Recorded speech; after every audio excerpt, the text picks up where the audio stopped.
So what's the fix to this? The fix to this, I think Mohammed probably have posted on Stellar, is that instead of Jacobi, I take this as U0 times 0.1 plus the Jacobi relation times 0.9. Okay, I'll explain why am I doing this, but let me actually just first try this. Instead of this picture, let's get something much better. So U equal to zeros, multigrid, and let's close, and I am show U. Okay.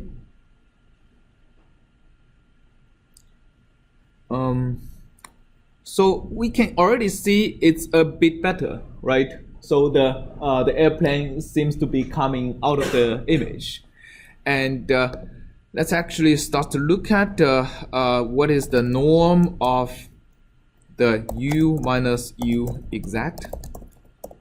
So let's actually make them both. So if I do parenthesis column, that makes the two-dimensional array a one-dimensional array before subtracting them. So that way the norm actually works a bit better. Let's actually to look at what is okay. So we can see that the solution error has decreased from originally 3 times 10 to the 3 to 2 to the 2.8 times 10 to the 3.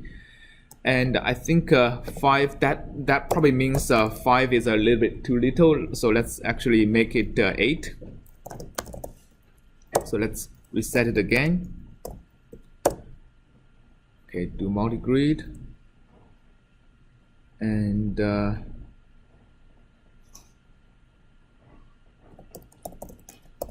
so let's look at the resulting solution U.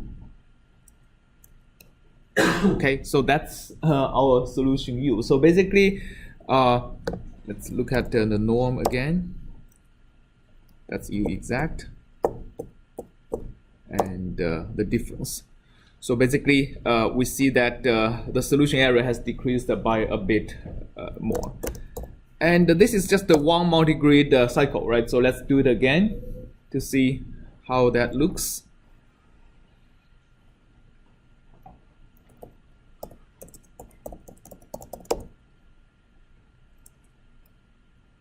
Okay, so looking better, right? So, and looking at the norm, we have decreased from several thousand to several hundred.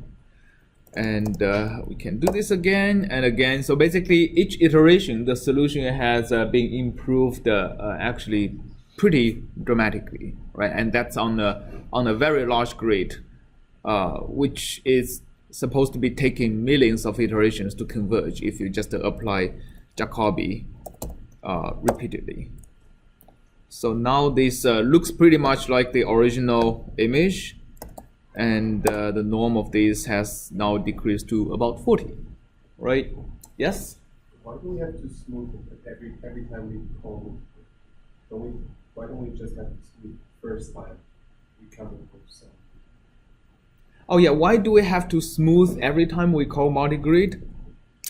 So basically, why do we have to do this iteration at every cycle, right? So the reason is the following. So think about what we have done at the end of the multigrid cycle. What we have done is we have interpolated a solution from the coarse grid and added on top of the fine grid solution. Okay, so that operation actually, I mean, although the solution, the error, the correction comes from a coarse grid, but this actually introduces oscillations, high frequency components in the solution error. Okay, so there is no guarantee that the interpolation, I mean, if the interpolation is exact, I think we will be fine. But like whatever interpolation from a coarse grid actually introduces additional oscillations, right? So that's basically why we need to smooth it again after it exits the last multigrid cycle.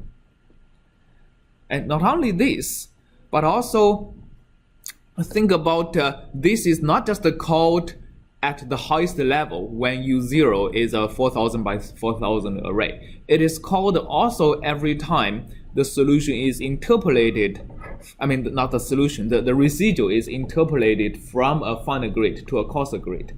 That interpolation also would have a lot of oscillations, right? So basically, a high frequency component, a solution, even that is already smooth in the final grid, doesn't mean it's smooth in the coarser grid, right? So every time you interpolate to a coarser grid, the smoothness actually degrades, because something that is low frequency on the final grid is actually high frequency on the coarser grid. Okay, that's, I mean, two reasons why you have to do this every time. Okay, now let's start to explain what the modification does. So the modification says that instead of taking the next iteration to be just the Jacobi iteration, I don't want to go all the way. Rather, I'm going 90% of the way. Right, so I'm taking 90% of the Jacobi iteration value, but mixed with 10% of the original last iteration's value. Or in some sense, the iteration I'm doing is like, as opposed to saying UK equal to this, I have a UK equal to this times what we call a relaxation factor, W, plus UK times 1 minus W. So this is called a relaxation in iterative methods. So what happens is that the effect is that if I have a relaxation factor less than 1, which is what we are doing in this case, what I'm doing is instead of having just a weighted average of the neighboring grid points at the last iteration, I'm having a weighted average of the neighboring grid point and the grid point itself, right? So instead of, if I look at this case, and I switch to even another color, let's say square, as a EK plus 1 with a relaxation. So I'm taking a weighted average of these 3 grid points now, as opposed to just these 2 grid points, which actually gives me something over here. Right, so also similar, instead of taking average of just the 2 grid point down here, I'm taking average of the 3 grid points, which gives me over here and over here and over here. So as long as my relaxation factor is less than 1, I'm also decreasing the highest frequency oscillation by a significant amount. All right, so this is why the under-relaxation is useful in multigrid. It helps me decrease the highest frequency oscillation, which is actually the most detrimental, right, to the interpolation. Okay, and in reality, when you look at this set of eigenvalues, it's actually this part of these eigenvalues, they correspond to frequencies that are not able to be resolved in a coarser grid. So this part of the spectrum is actually what I want to reduce the most. And the effect of under-relaxation, so for example, if you use the under-relaxation factor of 0, basically you are taking the last iteration's value. You're actually, your iteration matrix would be having eigenvalues all equal to 1.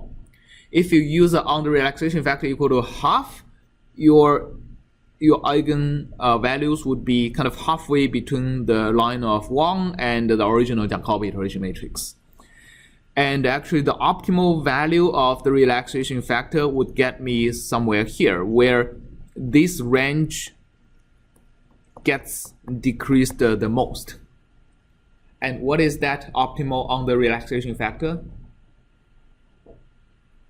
it's actually in for the Poisson's equation in this case is 2/3. Right? It decreases the component. It decreases. It has the most dramatic effect on the frequencies that is not being able to resolve on the coarser grid. So, for example, now let's change our relaxation factor from 0.1 to 0.667, and here we have to change it to 333, and let's see what happens. So okay, so remember the first time we do it, we basically halved our error, and then every time we do it again, we did it basically 1 time, 2 times, 3 times, we got an error of 40, right? So let's start again with a better relaxation factor, and see what the error would be. Okay, with 1 multigrid cycle, the error has been reduced to better than 2 cycles, right? And let's do it again.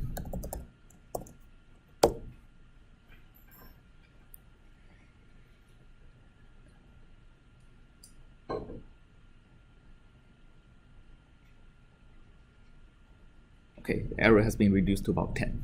So this is basically the reason, like, we need to choose a very good smoother. And what is a good smoother? In this case, for Poisson's equation, the Jacobi iteration is not a good smoother, and we need to have an under-relaxed Jacobi as a smoother. For different types of equations, what is a good smoother may be different, and this is actually one of the major difficulties of having a general multigrid solver that is it's able to solve all kinds of different differential equations and linear systems. Is the smoother is it's not a trivial choice. Okay.